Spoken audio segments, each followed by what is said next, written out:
بسم اللہ الرحمن الرحیم۔ السلام علیکم۔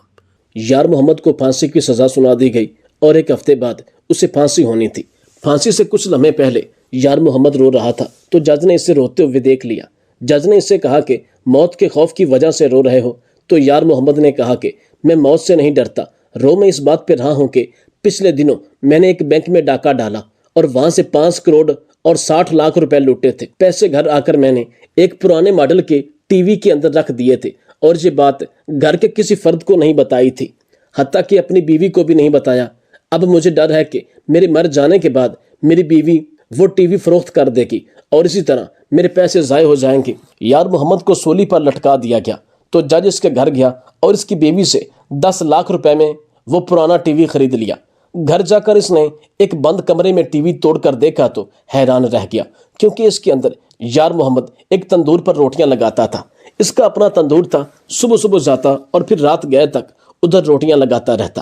یار محمد کی بیوی اس پر بہت خفا تھی کہ تم گھر مجھے اور بچوں کو وقت نہیں دیتے، صبح گھر سے نکلتے ہو اور رات کو آتے ہو، ایسے تو نہیں چلے گا۔ مجھے بہت خوف محسوس ہوتا ہے کیونکہ بچے ابھی بہت چھوٹے ہیں۔ اس نے اپنی بیوی کو سمجھایا کہ میں تمہارے اور اپنے بچوں کی خاطر یہ کوشش کر رہا ہوں، ابھی میرے جسم میں باقی طاقت ہے، میں اس وقت محنت مزدوری کر کے روزی کما سکتا ہوں، لیکن جب میں بوڑھا ہو جاؤں گا تو مجھ سے یہ کام اتنا لمبے عرصے تک نہیں ہوگا۔ میں کوشش کر رہا ہوں کہ بچوں کے مستقبل کی خاطر کچھ پیسہ اکٹھا کر لوں تاکہ ان کی پڑھائی اور مستقبل میں ہونے والے اخراجات پورے ہو سکیں۔ ایک رات یار محمد اپنا تندور بند کر کے واپس گھر آ رہا تھا تو اس نے سڑک پر ایک عجیب منظر دیکھا۔ اس نے دیکھا کہ سڑک کے کنارے ایک آدمی ہے اور اس کی ٹانگیں ہل رہی ہیں۔ یار محمد نے سوچا کہ شاید آدمی کو کچھ ہو گیا ہے، اس کی طبیعت ٹھیک نہیں، شاید اسے میری مدد کی ضرورت ہوگی۔ مگر وہ جیسے ہی آدمی کے قریب گیا تو اس کی روح لرز گئی، کیونکہ آدمی کے منہ سے خون بہہ رہا تھا۔ اس کے سینے میں کسی نے خنجر گھونپ دیا تھا۔ آدمی منہ سے کچھ بولنے کی کوشش کر رہا تھا مگر الفاظ اس کا ساتھ نہیں دے رہے تھے، اس کے ہونٹ کانپ رہے تھے۔ یار محمد اس آدمی کی مدد کرنا چاہتا تھا۔ اس نے ہمت کر کے اس کے سینے سے وہ خنجر نکالا اور پھر آدمی کو سہارا دے کر اٹھانا چاہا کہ وہاں سے پولیس کی گاڑی گزری۔ پولیس والوں نے یار محمد کو اس حال میں دیکھا کہ اس کے ہاتھ میں خون سے لت پت خنجر تھا اور آدمی اس کے سامنے پڑا تھا۔ یار محمد کی بدقسمتی یہ تھی کہ اس آدمی کی جان اس کی گود میں ہی نکل گئی۔ پولیس گاڑی سے اتری اور فوراً یار محمد کو گرفتار کر لیا۔ وہ چیختا چلاتا رہا کہ میں تو اس شخص کی مدد کر رہا تھا، لیکن انہوں نے اس کی کوئی بات نہ سنی اور کسی بات پر یقین نہ کیا اور اسے پکڑتے ہوئے گاڑی میں ڈالا اور سیدھا جیل لے گئے۔ لاش ورثا کے حوالے کی گئی اور یار محمد کو 302 کے کیس میں جیل میں ڈال دیا گیا۔ یار محمد کی بیوی تک جب یہ خبر پہنچی کہ اس کے شوہر کے ہاتھوں ایک قتل ہوا ہے تو اس کے پیروں تلے زمین نکل گئی۔ وہ خوف سے کانپنے لگی، اپنا سر پیٹنے لگی۔ اسے خود سے زیادہ چھوٹے چھوٹے بچوں کی فکر لاحق تھی کہ ان کا کیا بنے گا۔ اس کی بیوی اپنے شوہر سے ملاقات کے لیے آئی تو یار محمد نے رونا شروع کیا۔ اس نے اپنی بیوی کو اس بات کا یقین دلایا کہ تجھے تو پتا ہے کہ میں نے زندگی میں کبھی کسی سے جھگڑا تک نہیں کیا۔ وہ آدمی زخمی حالت میں ویران سڑک پر پڑا تھا، میں نے اس شخص کی مدد کرنا چاہی مگر الٹا مجھے ہی قاتل سمجھ کر ان لوگوں نے پکڑ لیا۔ اب مجھے سمجھ نہیں آ رہی کہ میں اپنی بے گناہی کا ثبوت کیسے دوں۔ وہ آدمی بھی اب اس دنیا سے چلا گیا جو میری بے گناہی کا واحد ثبوت تھا۔ بیوی نے اسے تسلی دی کہ تم فکر مت کرو، میں ایک وکیل صاحب کو سارا ماجرا بیان کرتی ہوں، وہ بہت اچھے انسان ہیں، غریبوں کی مدد کرنے والے ہیں، وہ ہماری مدد ضرور کریں گے اور تمہارا کیس لڑیں گے۔ یار محمد کی بیوی وکیل صاحب کے گھر گئی۔ وکیل صاحب نے اس کی پوری کہانی سنی اور اسے اس بات کا یقین دلایا کہ میں تمہارے شوہر کا کیس لڑوں گا اور وہ بھی مفت میں، کسی معاوضے کے بغیر۔ کچھ عرصہ بعد یار محمد کی عدالت میں پیشی ہوئی تو جج صاحب نے وکیل کے دلائل سنے۔ وکیل صاحب نے جج کو قائل کرنے کی کوشش کی اور اسے ساری حقیقت بتائی مگر بدقسمتی سے تمام ثبوت یار محمد کے خلاف ہی جا رہے تھے۔ جج نے اپنا فیصلہ یار محمد کے خلاف محفوظ کر لیا۔ یار محمد کی پھانسی کی تاریخ طے کر دی گئی۔ اب یار محمد کو اس بات کا یقین ہو چکا تھا کہ اب وہ نہیں بچ سکتا۔ اس کے گنے چنے زندگی کے باقی دن اب پورے ہو چکے ہیں۔ آدھی رات کو جج صاحب اپنے گرم گرم بستر گھر میں سو رہے تھے کہ گھر کے ملازم نے ان کے دروازے پر دستک دی۔ جج اپنے ملازم پر بہت ناراض ہوا کہ رات کے اس پہر تم نے مجھے نیند سے بیدار کیوں کیا؟ ملازم نے کہا کہ جناب آپ مجھ پر خفا مت ہوں، گھر کے چوکیدار نے مجھے بتایا ہے کہ کوئی عورت آپ کے گھر کے گیٹ کے باہر بیٹھی ہے۔